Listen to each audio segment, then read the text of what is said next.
ఇప్పుడు టీడీపీకి second target seat ఇదే. గుడివాడ గన్నవరం స్థానాల్లో టీడీపీ జెండా రెపరెపలాడించాలన్న లక్ష్యంతో దూసుకుపోతున్న తెలుగుదేశం ఆ మేరకు ఇప్పటికే పని మొదలెట్టేసింది. ముఖ్యంగా గన్నవరంలో ఈసారి రాజకీయ మార్పు ఖాయమన్న సంకేతాలే కనిపిస్తున్నాయి. ఇక్కడ టీడీపీ అభ్యర్థి గెలిపే లక్ష్యంగా దూసుకుపోతున్నారా? గన్నవరంలో సంచలనం జరగబోతుందా?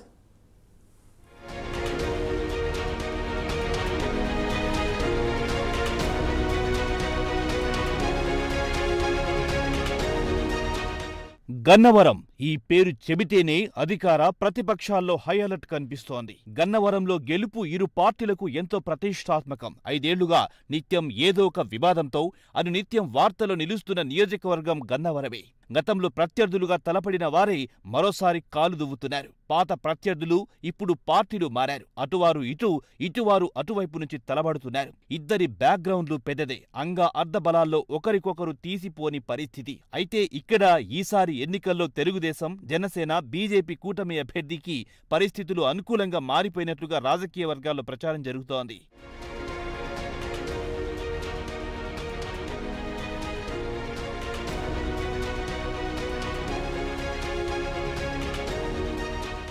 గత ఎన్నికల్లో కేవలం 800 ఓట్ల తేడాతో గెలిచిన వంశీకి ఈసారి గడ్డు పరిస్థితులు తప్పవని రాజకీయ పరిశీలకులు చెబుతున్నారు.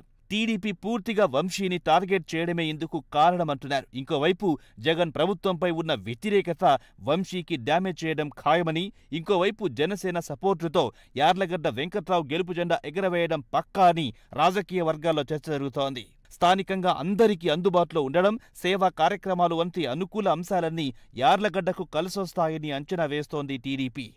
గత ఎన్నికల్లో స్వల్ప ఓట్ల తేడాతో ఓడిపోయిన యార్లగడ్డ ఈసారి తనదే విజయమని ధీమా ప్రదర్శిస్తున్నారు.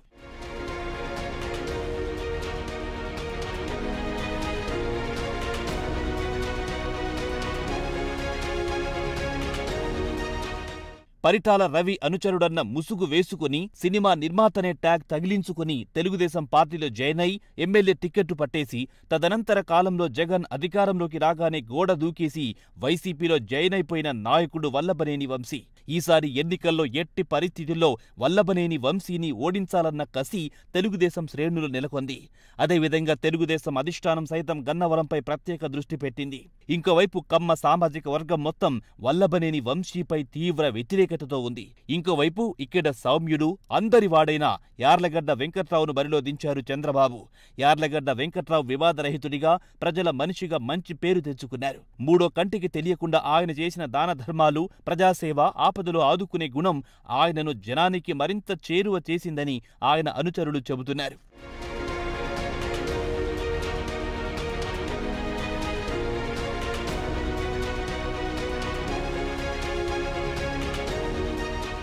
ఇంకోవైపు జనసేన మిత్రపక్షంగా ఉండడం ఇక్కడ టీడీపీ అభ్యర్థి యార్లగడ్డకు కలిసొచ్చే అంశం. అంతేకాదు బీజేపీ కూడా అదనపు బలం కానుంది. ఇంకోవైపు జగన్ సర్కార్పై ఉన్న వ్యతిరేకత వల్లభనేనికి బాగా డ్యామేజ్ చేసే అవకాశం ఉందని రాజకీయ పరిశీలకులు చెబుతున్నారు. కమ్మ సామాజిక వర్గం నుంచి పూర్తి వ్యతిరేకత వల్లభనేని వంశీపై ఉంది. ఎందుకంటే అత్యంత దారుణమైన భాషతో చంద్రబాబును, ఆయన కుటుంబాన్ని దూషించారు వంశీ. దీంతో వంశీని ఓడించేందుకు తెలుగుదేశం తీవ్ర కసరత్తు చేస్తోంది. దీంతో కమ్మ సామాజిక వర్గం మొత్తం రగిలిపోతోంది. అదేవిధంగా గన్నవరంలో తెలుగుదేశం పార్టీ ఆవిర్భవించిన తర్వాత నుంచి ఆ పార్టీయే అక్కడ ఎక్కువసార్లు విజయం సాధించింది. మొత్తంగా చూస్తే వల్లభనేని వంశీపై కమ్మల్లో ఉన్న వ్యతిరేకత, జగన్ మీద ఉన్న ప్రభుత్వ వ్యతిరేకత, అటు జనసేన బలం ఇవన్నీ కలిసి చూస్తే ఈసారి ఎన్నికల్లో తెలుగుదేశం, జనసేన, బీజేపీ అభ్యర్థి అయిన యార్లగడ్డ వెంకట్రావుకి విజయ అవకాశాలు ఎక్కువగా ఉన్నాయని రాజకీయ వర్గాల నోట వినిపిస్తున్న మాట.